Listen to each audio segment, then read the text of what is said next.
Shalom Fellowship, good morning from cold Manchester, England. As you can see behind me here, I am in another country. I'm in the United Kingdom. I was invited here about 5 months ago by the Jewish community of Manchester, Tehila and I, to kind of host a weekend, a Shabbat together, Sunday together. We'll be coming back to Israel on Monday, and it's freezing out here right now. But we've just been learning Torah, teaching Torah the whole Shabbat. The Jewish community here is so warm and so wonderful. But I couldn't miss our fellowship today. So I want to just share some of the Torah that Tehila and I were teaching here over Shabbat. So I'm going to find a nice place to sit down here. You can see all of like the classic English architecture here. And I'm going to sit down and we'll get right to it. All right, so what do we see in this week's Parsha? We see pretty much the greatest, most cinematic miracle in Israel's history, the splitting of the sea. It's the climax of the story of Exodus in so many ways. And the sea splits, the nation is saved, Egypt is destroyed, they burst out in song. And that's really the only song of the Torah that the Jewish people continue to sing every single morning as a part of our morning prayers, remembering our past. Mikdash Hashem konenu yadecha, with his hand he established already the temple of the future, just remembering all of the span of Jewish history, and we sing that every day. But at the end, something really bizarre happens.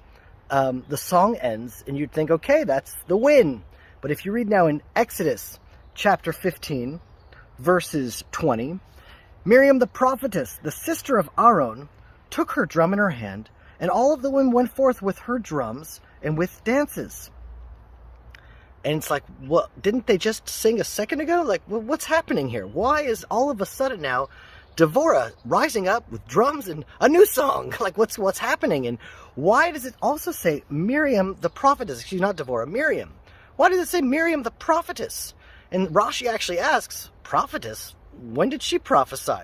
And in fact, it's the only person in the Torah that's called a prophet. I mean, God spoke to so many people in Torah. Adam, and spoke to Eve, spoke to Noah, spoke to Abraham, Isaac, and Jacob, and spoke to Moses, spoke to Aaron. Actually, in the script of the Torah, God never speaks to Miriam. And she's the one person in the whole Torah that's called a prophetess? Why? What's going on here? So Rashi, of course, asks the question, why is she called a prophet? And the answer in the Midrash is that before Moses was born, she had a prophecy that her brother was going to be the savior of Israel. And that's actually why it says the sister of Aaron, because when the prophecy happened, Moses wasn't alive yet. And so we know the story. Miriam is the one that takes Moses and puts him in a wicker basket and sends him down the Nile. And she's waiting to see, is her prophecy going to come to pass? The parents are gone. Aaron is gone. And it says that she stood alone from afar, alone. Vatityatzv, she stood. Well, usually the word mityatzev is unique. It only appears twice in the book of Exodus.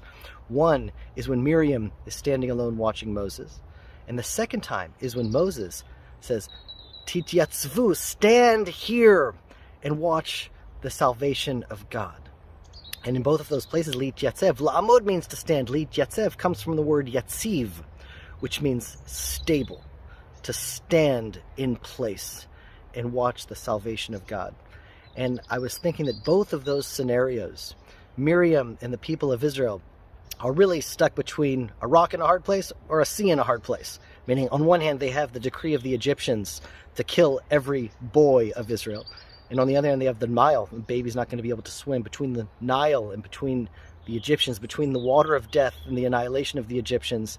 And at the last minute, Moses is saved by the daughter of Pharaoh. And here Miriam sort of is reliving this event, reliving this prophecy, where once again we hear the word tityatzvu, to stand firm and watch the salvation of God. And once again, Israel is standing before the Red Sea, and then annihilation from the Egyptians, between the water and the hard place. And Miriam has already gone out with her drums. She's already expecting victory. She's already expecting the salvation of God. You know, she's not just, that's like in her, Tehila said, she's like, put it in her carry-on. She didn't have to go like looking through her luggage. She was already going out of Egypt with all of the empire behind them in chariots and their horses. And she's already with her drums ready to sing. As we learn this story of salvation, it's really Israel's first time, the first redemption of Israel. It's teaching us not only about the final redemption of the end of days, but it's teaching us about our own redemptions and salvation in our own life. And it seems as there's a pattern here. We will be brought to the edge of our abilities, to the edge of our emotional stability, to the edge of our psychological stability, to the edge of our physical stability, pushing us as far as we can go until we're stuck in between the sea and a hard place, between rock and a hard place, between annihilation on one side and death on the other side. And at that moment, we're meant to remember Miriam. We're meant to remember to already pack our drums and know that the salvation of God is at hand, and that one way or another, just as he has saved us in the past, he's going to save us now, and he'll save us in the future. And to pack our drums and be ready.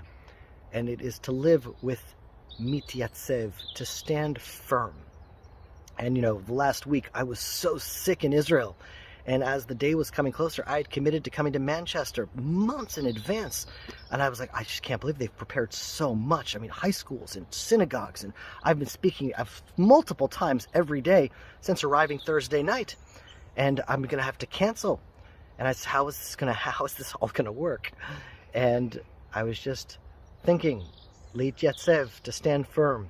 And just as I started getting well, we got on the flight. And then the first event Thursday night. And then just everything happens, not always in the right time, but in enough time.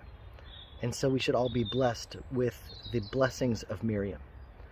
To know to stand firm and to know that God's salvation is at hand, whether we're in Jerusalem, Manchester, anywhere around the world. That is the power of Emunah. Bye, guys.